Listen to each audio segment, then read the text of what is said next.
फहरते देख के शबनम खान को खुशी मिली। प्रधानमंत्री जी के क्या हाथ कांप रहे थे, हम सबके हाथ कांप रहे थे। भाई 500 साल हिंदू भाई मंदिर लेने में लगाएंगे भारत में, शर्म नहीं आएगी हमें? हम मुसलमानों को शर्म आनी चाहिए कि 500 साल हिंदुओं का धन्यवाद कि वो कानून के दायरे में गए। वो चाहे तो वैसे भी तो बना सकते थे, सरकार अगर प्लान करती बन जाता, क्या दिक्कत थी? लेकिन फिर भी यहाँ का हिंदू इतना हम्बल है, कह रहा है नहीं कानून के थ्रू लाएंगे। तो आप उनकी भी कदर नहीं करते हो। ये सब षड्यंत्र विपक्षी भड़काते हैं और मुसलमानों हालांकि निकल रहे हैं चंगुल से, पर अभी समय लगेगा थोड़ा, क्योंकि बहुत पुराने चंगुल में फंसे हुए मुसलमान। तो राम मंदिर को आपने अभी प्रोग्राम देखा तो कैसी खुशी महसूस हुई? आपको पता है मैं तो 700 किलोमीटर दिल्ली से अयोध्या तक अकेले पैदल यात्रा करके आई हूँ। तो रोम रोम में राम बसे हैं, रोम रोम में राम बसे हैं। और मैं तो कहती गई हूँ, क्योंकि तब प्राण प्रतिष्ठा हुई नहीं थी, मैं 22 जनवरी को शाम को पहुंची थी, तो मैं क्या बोलती जाती थी, राम आएंगे आएंगे राम आएंगे, हमारे देश के भाग अब खुल जाएंगे, राम आएंगे। फिर जब वहां पहुंच गई तो मुझे एक पत्रकार ने, आप ही के भाई बंधु ने पूछा कि शबनम जी आप अच्छे घर से हैं, पैदल चली हैं, खून में आपके पैर सने हुए, छाले फट गए, क्या पाया आपने? तो मैंने उनको क्या जवाब दिया पता है आपको? मैंने कहा पायो जी मैंने राम रतन धन पायो। उन्होंने माइक साइड रखा, पहले पाँव छुए और कहा नहीं आपकी श्रद्धा अलग है। तो ये हिंदू मुसलमान का मैटर नहीं है भाई, ये भगवान राम का मैटर है। यहाँ हर एक के दिल में बसे हुए राम, ये अलग बात है। विपक्षियों ने हमें कहने नहीं दिया, और 700 किलोमीटर की लंबी यात्रा थी मेरी। मैं गांव-गांव से होते हुए गई हूँ, दिल्ली, गाजियाबाद, बुलंदशहर, अनूपशहर, बबराला, बैरपुर, अलागंज, अलापुर, म्याऊं, उजानी, संडीला, लखनऊ, ऐसे एक एक गांव से होती हुई गई हूँ। क्या मनोरम दृश्य था।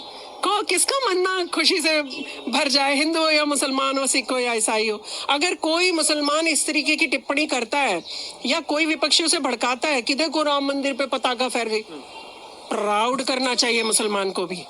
मेरा भारत है, मेरे भारत में देखो क्या पताका फहरी है।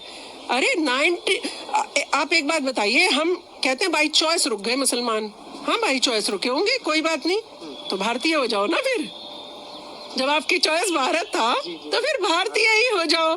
फिर आप ऐसे क्यों करते हो कि नहीं मैं मुसलमान हूँ, मैं पाकिस्तान का झंडा देख के खुश होऊंगा?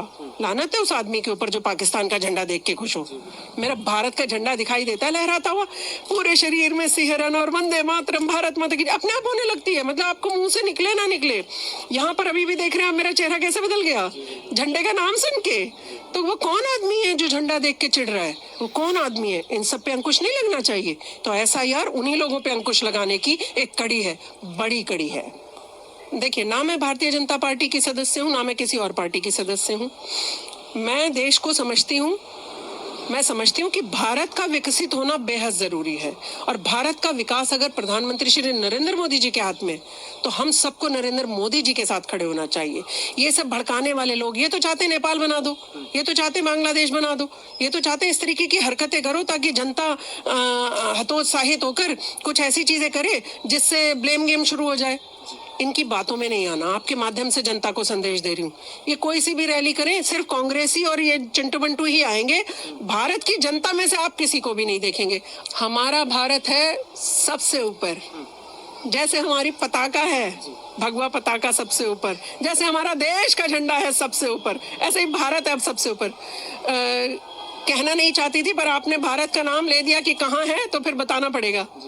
अमेरिका भी हाथ जोड़ने लगा है, चाइना भी थर थर कांपता है। हमारी आर्मी इतनी सशक्त है, और जब बात आएगी भारत की तो हमारे देश का बच्चा बच्चा जान देने के लिए खड़ा हो जाएगा। यह है हमारा भारत, यह है हमारी ताकत। इसमें हिंदू मुसलमान सिख ईसाई नहीं देखता। फिर जब भारत की बात आती है, भड़काने वाले कितने भी आ जाएं, लेकिन हमारी एकता, हमेशा एकजुट रहते हैं हम सब लोग भारत की बात पर। तो ये चिंटू बंटू के चक्कर में ना आए। भारत जैसे तरक्की कर रहा है, झंडा लहरा रहा है, भगवा भी और तिरंगा भी, तो ये तो हमारे सीने से लगा रहता है हरदम। और जो भगवा झंडा को देख के चिढ़ रहा है, समझ लीजिए वो भारत से चिढ़ रहा है। ध्यान रखिएगा। और मैं हमेशा कहती हूँ, बाहरी आक्रमणकारियों, आतंकवादियों, अपराधियों से लड़ने के लिए सीमा पे तैनात है हमारा एक एक अधिकारी, हमारा सेनानी।